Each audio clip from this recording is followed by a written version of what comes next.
Assalamualaikum warahmatullahi wabarakatuh.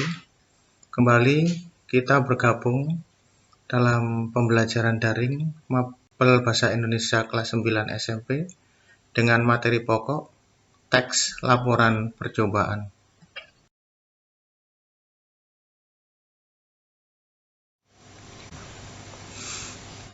KD yang kita angkat pada pembelajaran kali ini adalah KD 4.2, menyajikan tujuan, bahan, alat, langkah, dan hasil dalam laporan percobaan secara tulis dan lisan dengan memperhatikan kelengkapan data, struktur, aspek kebahasaan, dan aspek lisan.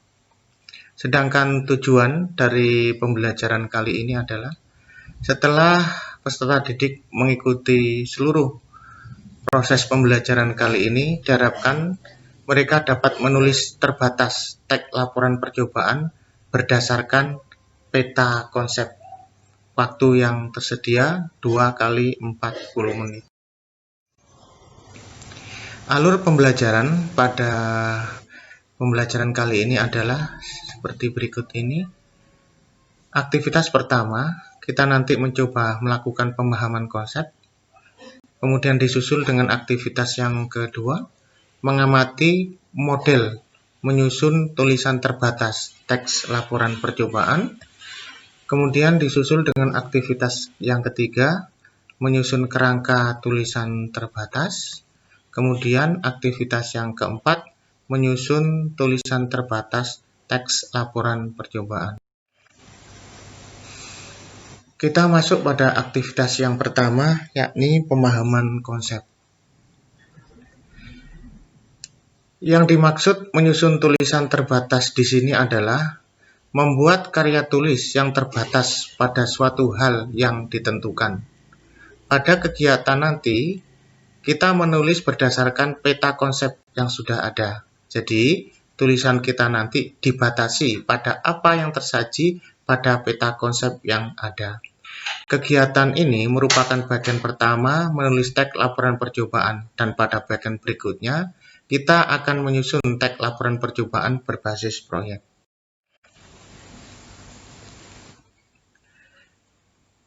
Model menulis terbatas teks laporan percobaan berdasarkan peta konsep. Yang pertama, menentukan tema atau topik tulisan. Yang kedua, mengumpulkan ide atau bahan tulisan. Yang ketiga, menyusun kerangka tulisan. Yang keempat, mengembangkan kerangka tulisan menjadi tulisan laporan percobaan. Yang kelima, memberi judul. Kita masuk pada aktivitas yang kedua, mengamati contoh penerapan model menulis terbatas teks laporan percobaan berdasarkan peta konsep yang ada. Mari kita perhatikan peta konsep yang menjadi dasar penulisan kita nanti. Ini peta konsep yang ada, eksperimen sains. Nah, ada pertanyaan di sana, percobaan apa yang akan saya lakukan? Maka muncul di sana idenya adalah pengaruh pemberian makanan terhadap reproduksi. Ini nanti ada sepasang hamtaro yang disebut dengan hamtaro A diberi kecambah kacang hijau, kemudian sepasang hamtaro B diberi kecambah kedelai. Langkah apa yang saya ambil? Ada 3 langkah di sana. Menyiapkan alat dan bahan, 2 sangkar hamtaro, 2 pasang hamtaro usia siap kawin, kemudian fur, kecambah kacang hijau, kecambah kacang kedelai, dan instrumen pengamatan. Yang kedua, meletakkan sepasang hamtaro pada sangkar dan diberi label A. Meletakkan sepasang hamtaro pada sangkar dan diberi label B. Langkah yang ketiga, setiap hari memberi makan baik A maupun B dengan makanan pokok fur secukupnya, namun untuk A ditambahi makanan kecambah kacang hijau dan B diberi kecambah kedelai. Lalu, apa hasilnya? Pasangan Hamtaro A setelah 3 pekan diberi makanan tambahan kecambah, diberi tambahan kecambah kacang hijau, menampakkan kehamilannya. Pasangan Hamtaro B setelah 4 pekan diberi makanan tambahan kecambah kedelai, menampakkan kehamilannya. Lalu apa artinya? Kecambah kacang hijau lebih efektif meningkatkan reproduksi Hamtaro daripada kecambah kedelai. Ini peta konsep yang harus kita kembangkan menjadi teks laporan percobaan.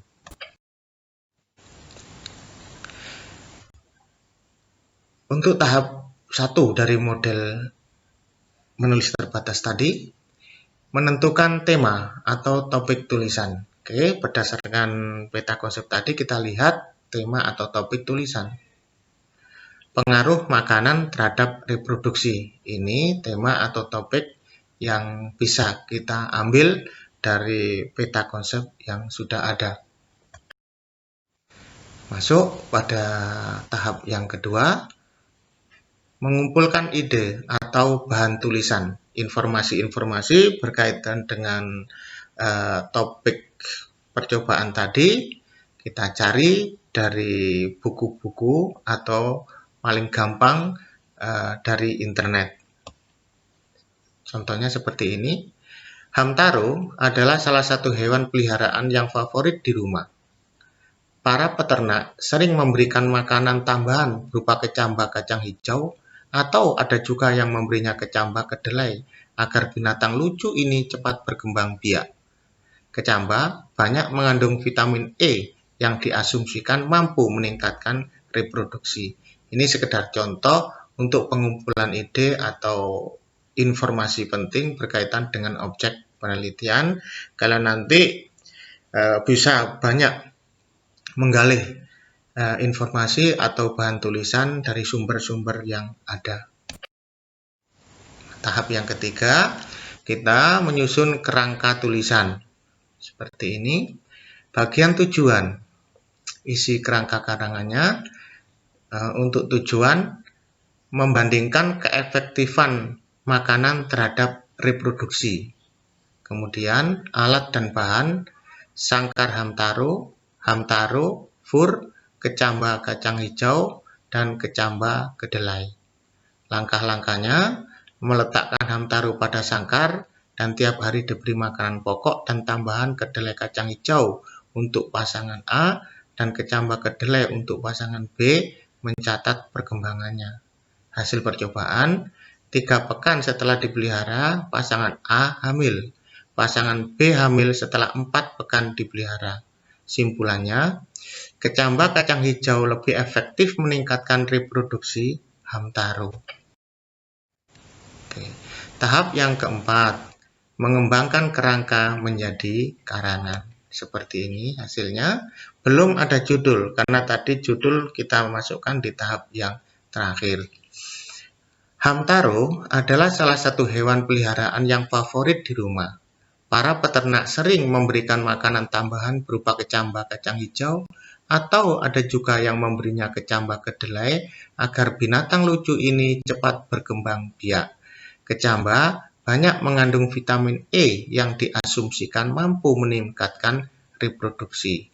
Lebih efektif yang mana untuk reproduksi, kecambah kacang hijau ataukah kecambah kedelai? Kita buktikan pada percobaan kali ini. Alat dan bahan yang harus kita persiapkan, 2 sangkar Hamtaro, 2 pasang Hamtaro usia siap kawin, fur, kecambah kacang hijau, kecambah kacang kedelai, dan instrumen pengamatan. Adapun prosedur yang telah dilakukan seperti berikut ini. 1. Meletakkan sepasang Hamtaro pada sangkar dan diberi label A. Meletakkan sepasang Hamtaro pada sangkar dan diberi label B. 2. Setiap hari memberi makan baik A maupun B dengan makanan pokok fur 2 kali, namun untuk A ditambahi makanan kecambah kacang hijau dan B diberi kecambah kedelai, sambil melakukan pencatatan sudah ada tanda hamil ataukah belum. Pasangan Hamtaro A setelah 3 pekan diberi makanan tambahan kecambah kacang hijau menampakkan kehamilannya. Sedangkan pasangan Hamtaro B setelah 4 pekan diberi makanan tambahan kecambah kedelai menampakkan kehamilannya. Berdasarkan hasil penelitian di atas, dapat kita simpulkan bahwa kecambah kacang hijau lebih efektif meningkatkan reproduksi Hamtaro daripada kecambah kedelai. Kemudian judul sebagai tahap yang kelima, kita beri judul saja untuk teks laporan percobaan kali ini dengan pengaruh pemberian jenis kecambah terhadap reproduksi Hamtaro. Ini judulnya. Dah selesai. Sangat mudah untuk membuat teks laporan percobaan berdasarkan peta konsep yang ada. Tentu kalian juga dengan mudah untuk mengerjakannya. Berikutnya, kita masuk pada aktivitas untuk berlatih menulis terbatas teks laporan percobaan berdasarkan peta konsep yang ada. Ini peta konsep nanti yang akan kita kembangkan menjadi tulisan teks laporan percobaan. Ini aktivitas mandiri nanti. Nah, eksperimen sains. Apa yang ingin saya temukan? Nah, ada gambar setumpuk buah di sana, ada pisang, ada apel, jambu, dan sebagainya. Buah mana yang banyak mengandung listrik? Dari sekian tumpuk buah itu, buah mana yang banyak mengandung listrik? Maka, langkah apa yang saya ambil? Ada 3 langkah di sana. Mengumpulkan beragam buah. Oke. Kemudian, hubungkan buah dengan sensor voltase. Lalu, ukur voltase dan catat hasilnya. Apa hasilnya? Ternyata buah masam lebih banyak listrik. Artinya lebih masam lebih banyak listriknya. Buah manis lebih sedikit listrik. Berarti kurang masam, kurang juga listriknya. Lalu apa artinya? Semakin masam buah, semakin banyak listrik. Nah, diibaratkan buah itu seperti baterai. Nah, ini meta konsep yang harus kamu kembangkan menjadi teks laporan percobaan. Sekali lagi, silakan mengerjakannya sesuai dengan contoh yang sudah ada. Ikuti mengerjakan contoh sesuai dengan model yang sudah kita laksanakan pada aktivitas yang kedua tadi. Oke. Kita masuk pada aktivitas mandiri. Waktu adalah 40 menit. Oke. Berdasarkan peta konsep tersebut, tulislah teks laporan percobaan sebagaimana contoh model mengerjakan pada aktivitas 2 di atas. Hasil pekerjaan silakan dikirim ke Surel dengan alamat yang tertera di WhatsApp grup kelas kalian masing-masing. Sekali lagi, ikuti model yang sudah ada. Kerjakan dengan serius, kerjakan dengan sungguh-sungguh, sehingga menghasilkan sesuatu yang terbaik untuk kalian sendiri. Demikian rangkaian kegiatan kita saat ini. Semoga apa yang tersaji di sini memberikan manfaat kepada kita semua, khususnya bisa memberikan kemajuan pada peserta didik dalam menulis teks laporan percobaan. Sekali lagi, terima kasih. Assalamualaikum warahmatullahi wabarakatuh.